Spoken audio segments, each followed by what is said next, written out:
Yes, Mike Kabongo, no Cam Ridley. Infection over his eye, had that treated on Friday. He was a no-go. I don't know what you say about Angel Rodriguez early on. I mean, you're banking him. Here you get a nice little opening, long arms from Holland, and he's still making those three-pointers. I mean, a bank shot three-pointer, that's pretty unbelievable. Yeah, K-State, they set the tone. They were physical, but they also hit from the outside. Helped also with fouls on guys like Will Spradling that went to the line to shoot three. There's some of that length. Jordan Enriquez, you got a smaller starting five, 4 guards for Kansas State. They mixed it up nicely when they turned it over. This is when Texas was at their best. Julian Lewis in transition. Yeah, Kansas State early gave Texas a couple opportunities to sneak back in the game. They really did sneak back into the game truthfully towards the end of the first half. This was a huge spark. Kabongo to the K-State bench, saves it. McClellan gets it. That cuts the deficit to 7 with 4.5 minutes left to play. 1 minute left. Texas down by 8. Who is it? Who is it? Ionis. Ionis! Okay. I was going to say, you can't go away completely on me. 5-point game, 5 seconds left. Chance to get it to 3, chance to get it to 2. Really hard turnover right there, Lowell.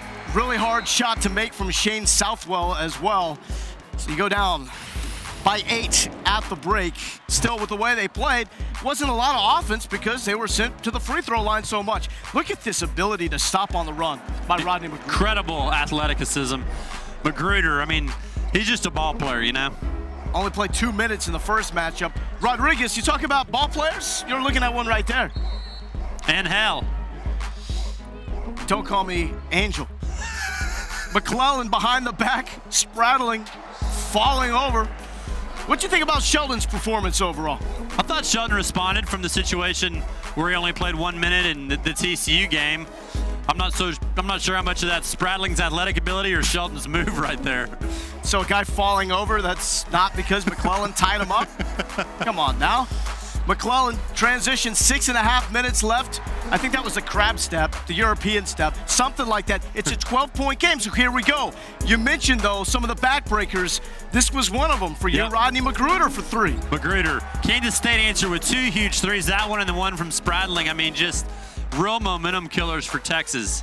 4 minutes left. Mike Kabongo. This is what you want to see. Transition, getting into the paint. Kabongo did that. 8 of 12 for a career-high 24 points. 3 minutes left. Javon Felix getting that. McClellan going inside. Still alive. Still alive. At that point, 13-point game. Transition. Patience. McGruder. Yep. Another finish for McGruder, your boy. This Texas team, Wait, what do you mean, my boy? What are you talking about? Well, that song, not necessarily your boy. Oh, okay. I'm going to say, well, I don't work for the Kansas State Wildcats now. What are you talking about here? I just like your song, dude. Get off me. Everything's falling apart, busting at the seams. Kansas State wins 81-69. We're now joined on set by Coach Rick Barnes. Coach, what happened tonight? Really disappointed in a lot of things. I would start with the post players. The thing that they do, you've got to have a really good response with your post players, showing on screens, talking on the ball screens. And I thought our guards, you know, they move and they keep moving. I thought our guards really tried to compete there. Then on the offensive end, we got away from what we had been trying to do, and it only takes one guy to do that. And I thought, again, our post players, I just didn't think they gave us anything on either end of the floor. And they continue to put so much pressure on our guards, not only to play defense, but try to score. And big swing at the end of the first half. You know, the turnover. You know, not the foul too. We're not trying to foul there. I mean, we know that we're in that situation. You know, they're going to hold it for one shot, and we just want to be up there and be a nuisance. And we're not trying to do anything, but hopefully maybe they might give it to us, but you're not going to foul. Right. And when we call the defense, that's the one thing. I mean, everybody's yelling, don't foul, don't foul. And Javon fouls in the last play. Mike comes down and turns it over, and they throw up a shot that's, you know, it's a lucky shot, but it goes in. Well, you mentioned getting away from what you wanted to do and what you have been doing offensively. But what did it do to the overall flow that we always talk about with your offense when they started sending you to the free throw line? Well, again, you want to get there. I mean, if you really look at it, you'll always, you know, they shot 22 free throws, and we shot, we made 19. If anytime you would tell your team, if you can make more than they shoot, you'll take that because you're putting fouls on guys. But the thing that's got to happen, I mean, Mike's got to be better than a 60%. I mean, tonight he was 6 for 10. DeMarcus, Poppy, those guys. I mean, you know Prince is going to struggle a little bit with it, but it goes back. I mean, I think it's pretty simple. You look at the stat sheet. John had 1 rebound.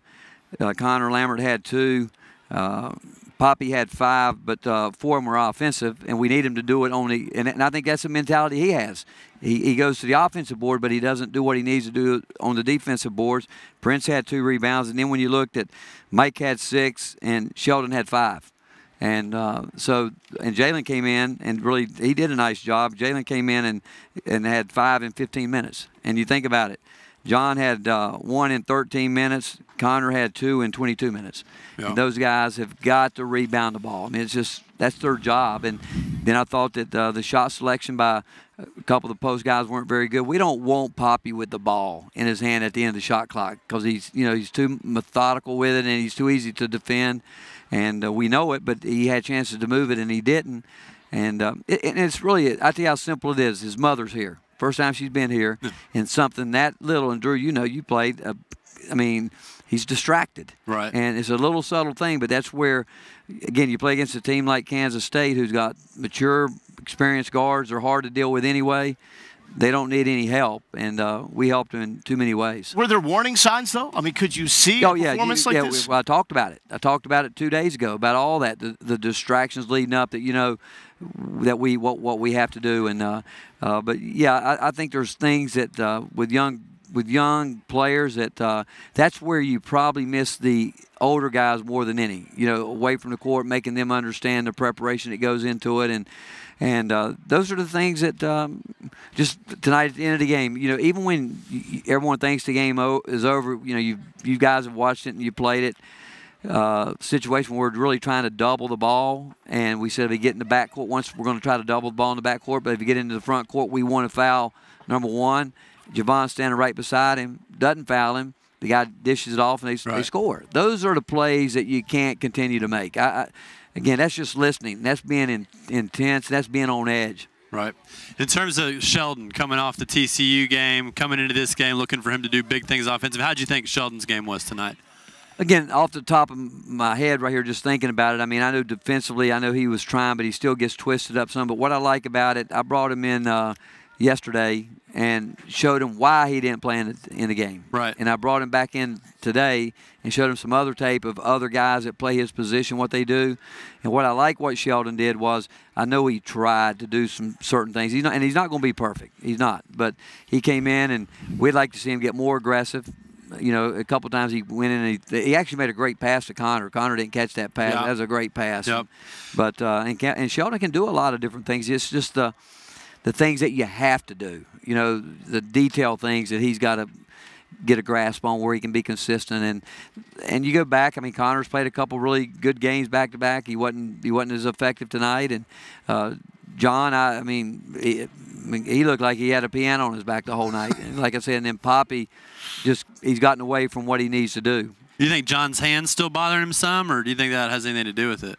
Well, I don't know how your hand affects your breathing hard. I mean, a couple times I thought he needed a little, what do you call the thing the oxygen? Antler spray? Yeah, whatever. Something like that. But Ray Lewis is going to come tackle you right now for that.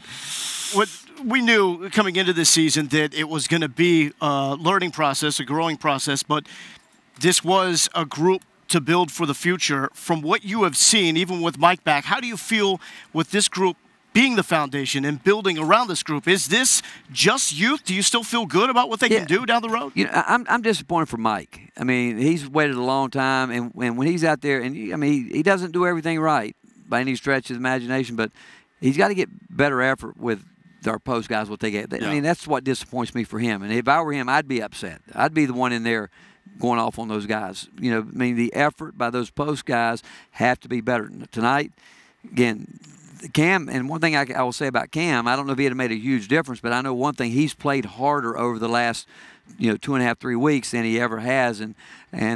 So you look at him, and I think Prince is trying to do some good things. But John and but you go back offensively tonight, Connor and Poppy weren't very good. I mean, we come out the very first play of the game, execute exactly what we want, and you would think that they would come back and do it again.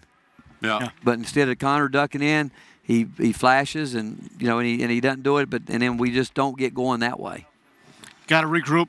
Got Oklahoma coming up on Wednesday. What's the item number one on your list of what you stress when you get back on the court for practice? Well, what I like to see is that, I mean, when I walked up, I heard you guys talking about the Iowa State game. Think about it. It was the most complete game we played all year. Yeah, definitely. But everybody played. I mean, you think about guys, and we weren't perfect, but guys were engaged.